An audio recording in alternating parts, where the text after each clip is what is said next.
जावेद जी, सबसे पहले welcome to the show. Thank you very much. Javed ji, आपका नाम जादू अख्तर था, तो फिर आप जादू अख्तर से जावेद अख्तर कैसे बने? नहीं, जादू अख्तर तो मेरा नाम नहीं था कभी। हुआ ये था कि मेरी पैदाइश ग्वालियर में हुई थी, हॉस्पिटल में। और जब मेरे फादर और उनके दोस्त वगैरह वहाँ बैठे थे जिस दिन ये बच्चा हुआ, और वो बच्चे को देख रहे थे, बातें हो रही थी, तो किसी ने कहा, भाई बच्चे का नाम क्या रखोगे तुम? जी।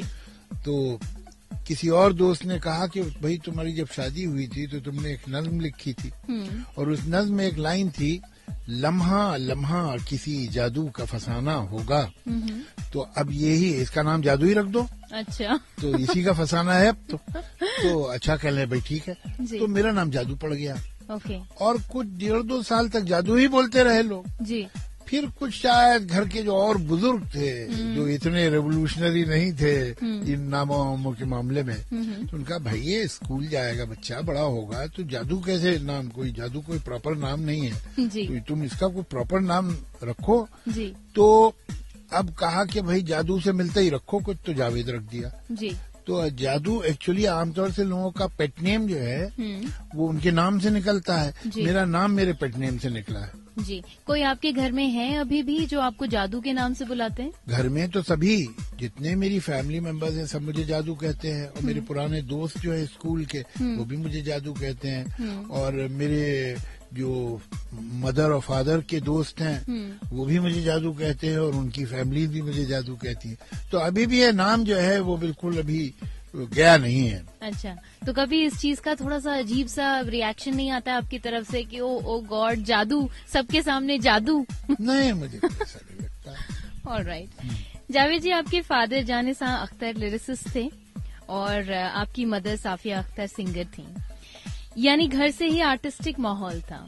मेरी मदर सिंगर नहीं थी, राइटर थी। जी। और ये लिरिसिस्ट भी थे और बड़े वेल नोन पोएट थे। जी। और उनके बाप भी एक वेल नोन पोएट थे, और उनके बाप के माँ और बाप दोनों पोएट थे, और उनके बाप भी पोएट थे। तो ये कुछ हमारी कुछ 6-7 जनरेशन हो गई। जी। मतलब अभी जो फरहान है वो भी लिखता है पोएट्री, जोया भी लिखती है, और फरहान की जो बेटी है जो कि अब 10 साल की हो गई, 11 साल की हो रही है, जी, उसने भी अब लिखना शुरू कर दिया है। तो वो तो 8th जनरेशन है जो लिख रही है। जी। तो यानी घर से ही ये आर्टिस्टिक माहौल था आपके? जी हाँ, किसी हद तक। आपको कब महसूस हुआ कि अब आपकी दुनिया भी राइटिंग ही है? ऐसा कोई एक खास दिन तो नहीं था, लेकिन ये बहुत बचपन से मैंने novels, poetry, short stories, plays ये सब पढ़ना शुरू कर दिए थे। जी। बड़े बड़े हैवी क्लासिकल नॉवेल जो हैं वो भी मैंने 13 साल 14 साल की उम्र में पढ़े। जी।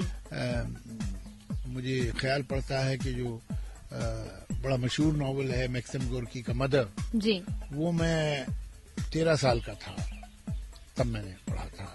जी। और वो मुझे यूं याद रह गया, बाकी भी बहुत से नॉवेल पढ़े थे, कि ये मुझे एलोकेशन में प्राइज में मिला था। जी। और 3 दिन की उसके बाद छुट्टी हुई थी, तो बस सुबह से शाम तक बैठ के मैंने 3 दिन में वो नॉवेल खत्म की थी। जी। तो इस वजह से याद रह गया। वो और भी पढ़ता था शॉर्ट स्टोरीज, और खास तौर से जो प्रोग्रेसिव राइटर्स थे उन्होंने बहुत मुझ पे गहरा असर डाला था। जी। उस वक्त।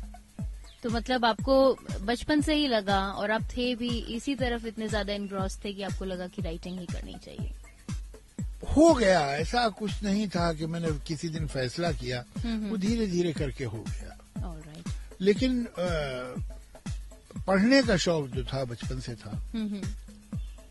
जावेद जी, 70s से 80s तक में जो ये जो दौर था आपका, सलीम जावेद, ये जो जोड़ी थी इसने कई सक्सेसफुल फिल्में दी।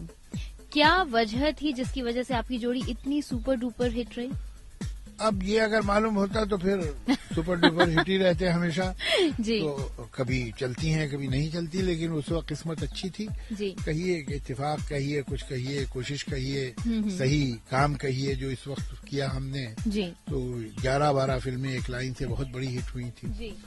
और अब उसमें खूबी क्या थी ये तो मेरे लिए बताना मुश्किल है। अपने काम को आदमी ऑब्जेक्टिवली देखे भी तो कितना देखेगा, ये फिर दूसरों का काम है कि वो फैसला करे। हम लोगों का तो काम इतना होता है करने वालों का कि भाई वो अपना काम मेहनत से, ईमानदारी से, पूरी कोशिश से करें। जी। अब वो उसमें क्या खूबी पैदा हो गई है और क्या अच्छाई है और किस वजह से वो चली, ये सब दूसरों को सोचना चाहिए। लेकिन सर फिर क्या वजह थी कि आपकी जोड़ी टूटी?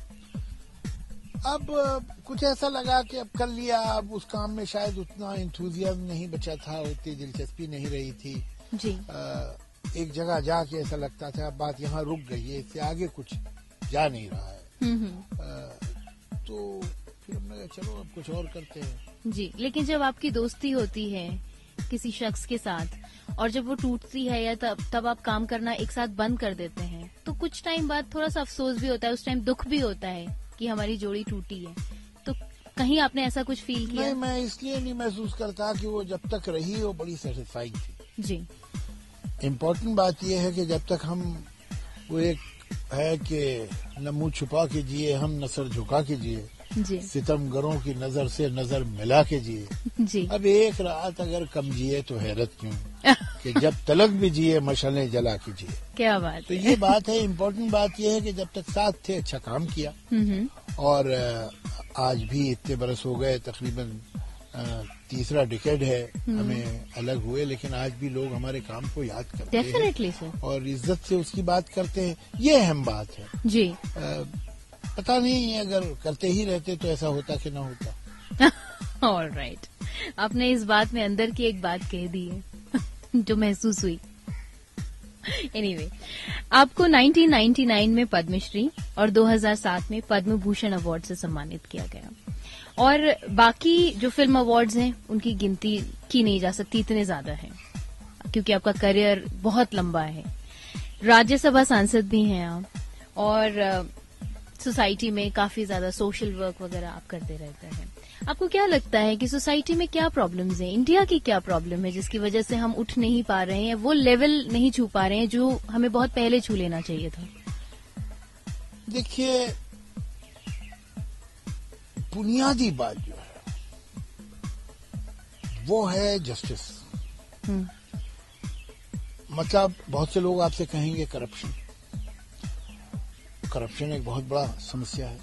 बहुत से लोग आपसे कहेंगे कास्टिज्म और कम्युनलिज्म और रीजनलिज्म और टेररिज्म, वायलेंस, ये सारे प्रॉब्लम।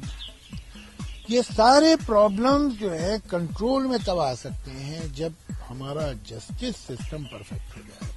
जस्टिस सिस्टम से मतलब नहीं कि मुझे जुडिशरी से कोई शिकायत है, लेकिन जो पूरा पैराफर्नेलिया है, पूरी जो मशीनरी है, अगर एक आदमी को ये लगे कि मैंने करप्शन किया तो मेरा बचना मुश्किल है, पकड़ा जाऊंगा, और पकड़ा गया तो फौरन सजा होगी।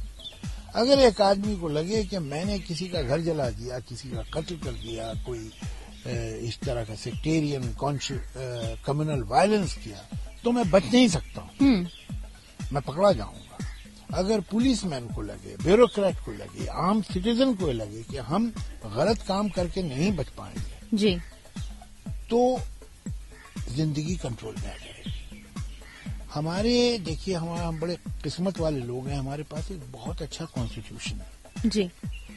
आए दिन जो स्कीम्स भी बनती हैं वो भी बहुत अच्छी होती है कागज पे, लेकिन उनकी गड़बड़ इम्प्लीमेंटेशन में हो जाती है। अब देखिए नरेगा की ये एक बहुत ही अच्छी स्कीम है, और ये कितने दुख की बात है कि उसमें भी लोग बेईमानियां कर देते हैं जी। तो ये होता ये है कि पानी निकलता है मगर छलनी में ले जाया जाता है, और वो गरीब तक पहुंचते पहुंचते छलनी खाली हो जाती है, और मैक्सिमम टाइम्स तो उन तक बेनिफिट पहुंचता ही नहीं। यही वजह है कि छलनी खाली हो जाती है जी। तो है ये जी कि अगर हमारे पास एक ऐसा सिस्टम विजिलेंट हो जहां पर एक आदमी को चाहे करप्शन हो, चाहे वायलेंस हो, चाहे हेट स्पीच हो, चाहे फेक एनकाउंटर हो, चाहे मैसेकर हो, चाहे कोई भी गैर कानूनी काम हो, उसे ये मालूम हो अगर कि 95% तो ये चांसेस हैं कि मैं बच नहीं सकता, तो ये समाज बहुत सही हो जाए। सर, आप एज अ पॉलिटिकल लीडर इसमें क्या चेंजेस कर सकते हैं? मैं तो ये पहले तो बनना पड़ेगा पॉलिटिकल लीडर, जो मैं हूं नहीं। मैं एक बात जरूर समझता हूं कि जहां 2-3 बातें हैं। एक तो हमारे यहाँ एजुकेशन का बजट जो है, मुझे लगता है हमारे मुल्क में कम से कम 10% होना चाहिए। बगैर एजुकेशन और स्टैंडर्ड की अच्छी एजुकेशन मतलब नहीं है आपने एक बिल्डिंग बना दी, वहां एक स्कूल टीचर है, आता है कभी साइकिल पे कभी नहीं भी आता, 8 क्लासेस हैं, 2 टीचर हैं, जिस तरह के ये स्कूल बनते हैं, इनकी बात नहीं कर रहा मैं। वाकई गरीब से गरीब बच्चे को बेहतर से बेहतर एजुकेशन मिले और एक स्टैंडर्ड एजुकेशन हो जो सबको मिले जी, ये जरूरी है। इंफ्रास्ट्रक्चर हो, एनर्जी हो, इलेक्ट्रिसिटी हर जगह हो, पानी हर जगह, जो किया जा सकता है, ऐसा कौन सा इम्पॉसिबल काम है। ये सब अगर होगा तो ये मुल्क का पोटेंशियल जो है वो बहुत। देखिए, मैं ऐसा समझता हूं कि हमारे मुल्क के लोगों का आईक्यू बहुत अच्छा है। An average Indian is an intelligent person, बेवकूफ नहीं होता वो, समझदार होता है। ये हो सकता हो पढ़ा लिखा नहीं हो, मगर वो बेवकूफ नहीं होता। वो आप गांव का भी आदमी, आप उससे बात करें तो उसकी लैंग्वेज कुछ आपसे अलग होगी, उसके बात करने का ढंग आपसे अलग होगा, लेकिन आपको समझ में आएगा कि दुनिया को समझता है। भोला जरूर हो सकता है बट बेवकूफ नहीं। और ये भोला भी अब किताबों में ही होता है, गांव के लोग बड़े भोले भाले होते हैं, ऐसा कुछ नहीं है जी। ये सब कहने वाली बातें हैं जी। तो अगर उसको प्रॉपर एजुकेशन मिलेगी जी, तो बात क्या है। हम ये जो बोल रहे हैं ना फ्री मार्केट और ट्रिकल डाउन थ्योरी कि भाई अगर केक बड़ा होगा तब हर एक को शेयर मिलेगा ना, उसमें पाई, एनलार्ज द पाई। अरे भाई, केक बड़ा भी हो जाए और पाई बड़ी भी हो जाए और जो है कैपिटल आसमान को छूने लगे, वो उस गरीब आदमी तक जब तक उसके पास एजुकेशन नहीं है पहुंच ही नहीं सकता उसका शेयर। तो ये जरूरी है कि, और एजुकेशन का मतलब नहीं है कि हर आदमी को आप एमए करा दीजिए। एजुकेशन अलग अलग तरह की एजुकेशन होती है, अलग अलग लेवल पे एजुकेशन होती है।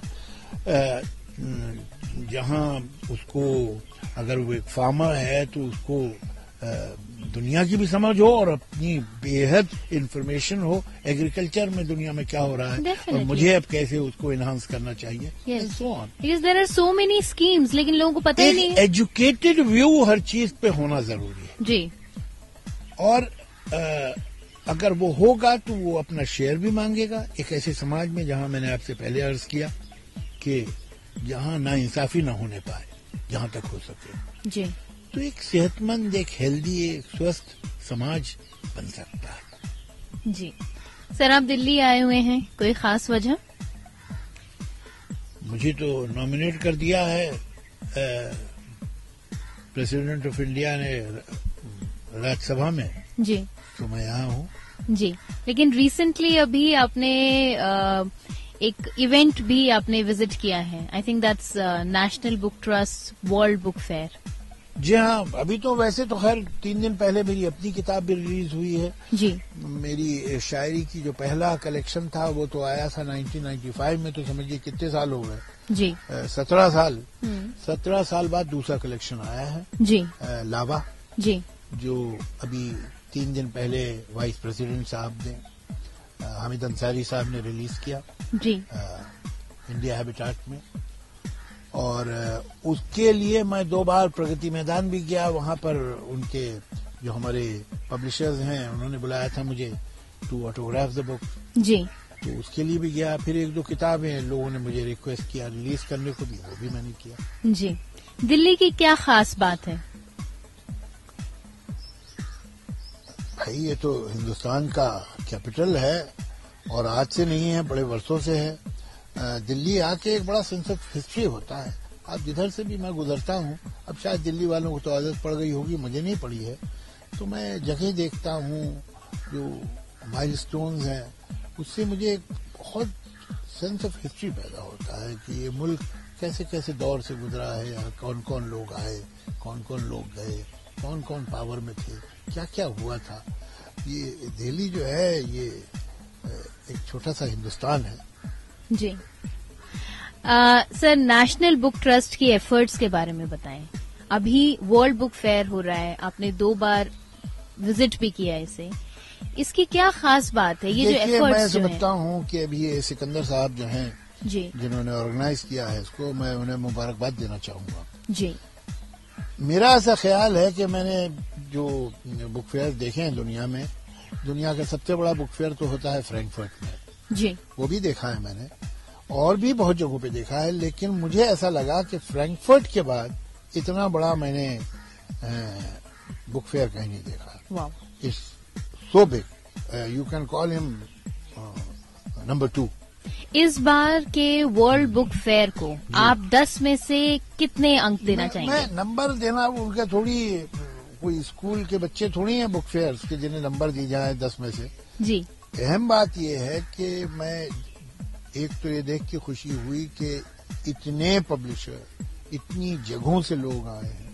एक दूसरी अच्छी बात यह है कि वहां पर जो लोग उन किताबों को देख रहे हैं, जो वहां पर सेशंस हो रहे हैं, उन्हें अटेंड कर रहे हैं, वो हर उम्र के लोग, और यंगस्टर्स की वहां पर एक बहुत बड़ी